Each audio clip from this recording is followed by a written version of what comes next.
Yan, so unbox na natin to. Ito yung laman ng kanyang box, no. Yan. Syempre yung kanyang manual. Yan.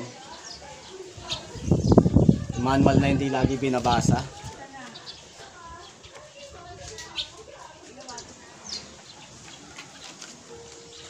Yan, so babasahin natin to mamaya makakaipak ng manual. Tapos yung kanyang speaker. Yan.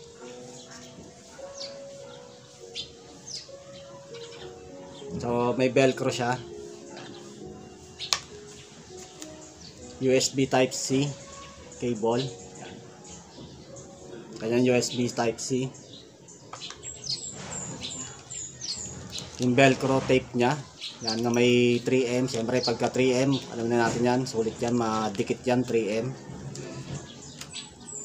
Tapos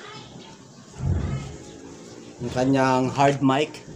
So, dalawang mic yung kasama nito mga kaipak, na isang hard mic saka isang soft mic. So itong hard mic is ginagamit to pagka naka half face helmet ka. O, pwede rin naman siya sa loob ng full face helmet mga kaipak. Kung ano mas prefer nyong gamitin, kung hard or soft mic. Tapos itong soft mic niya mga kaipak yan. So may velcro din yan. Tapos naka 3M na rin. Yan. Ito yung kanyang soft mic, no. So ito yung gagamitin natin sa loob ng helmet, soft mic.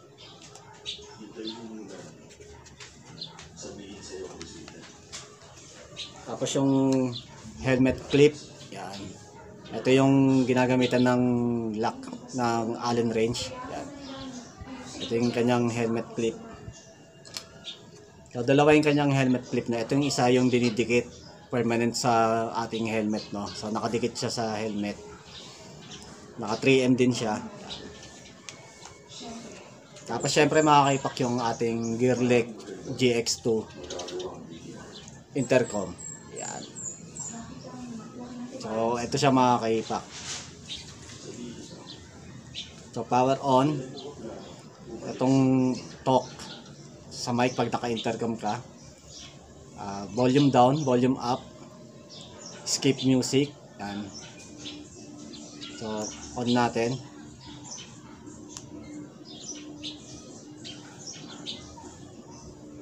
Yan. So naka-on yan. Yan, may ilaw.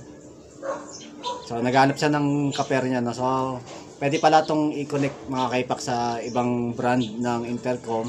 So pwede siya sa third party intercom. Kahit anong brand pwede siyang i-connect, no? Hindi lang sa Gearlek na brand. So pwede siya kahit sa ibang unit, ibang model, ibang brand. Yan. So naka-connect siya.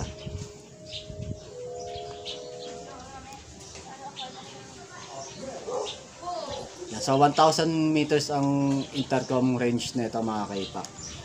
Yan. So install na natin siya sa ating helmet. Tinanggal ko na ito yung dati kong gamit sa helmet ko mga kaipak, na itong E1 na intercom. Itong so almost 2 years ko rin siyang ginamit. Yan. Tapos ito yung kanyang speaker and soft mic. Yan. Ito yung kanyang soft mic na mga kaipak. Medyo tinanggal ko na sa helmet ko, napunit na yung kanyang foam pagkatanggal natin. So ayos pa to, itong speaker na to. Yan. So tinanggal ko na sa helmet natin para diretso install na tayo. Yan. So install na natin itong bagong Gearlek sa ating helmet, no. So itong ilalagay natin, itong declip na kanyang bracket.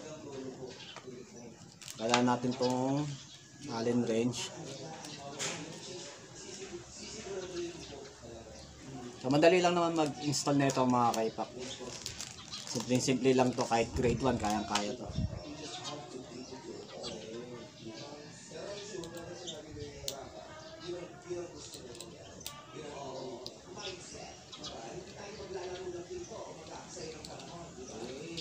So may screw na siya, tapos may extra dalawang screw pa siya rito.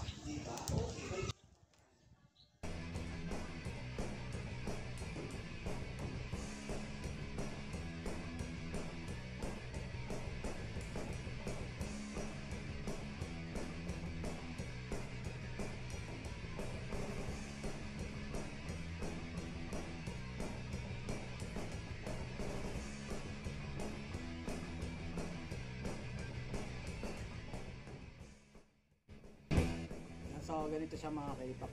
Pagka naka-install siya sa helmet. Nakaganyan siya.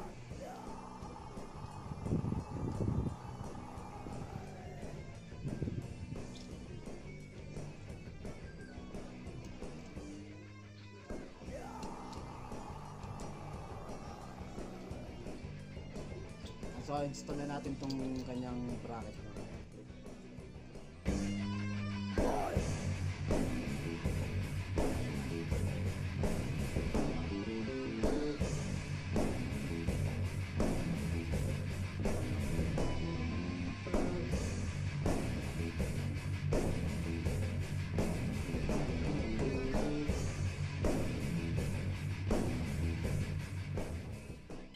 So ganito siya mga kaipak pagka na-install na sa helmet na. So ito yung clip type lang. Hindi siya yung nakadikit. So next na natin i-install is yung kanyang speaker.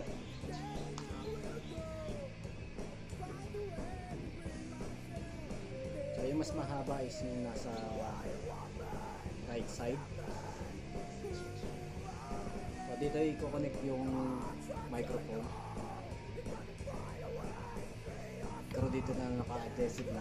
Hindi na natin gagamitin yung kanyang velcro na. So tago lang muna natin ito mga kaipak para sa future na magagamit natin siya.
Na siya mga kaipak.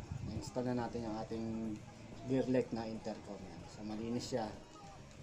Yan. Wala ka makikitang wiring sa loob na. So yung ginamit natin is yung hard mic. So testing muna natin. So dito yung mic niya. Dalawa yan, yung isa sa camera natin tapos yung isa sa intercom. So hard mic yung inilagay ko muna. Yun muna yung gagamitin natin. Tapos tago na lang muna natin yung soft mic.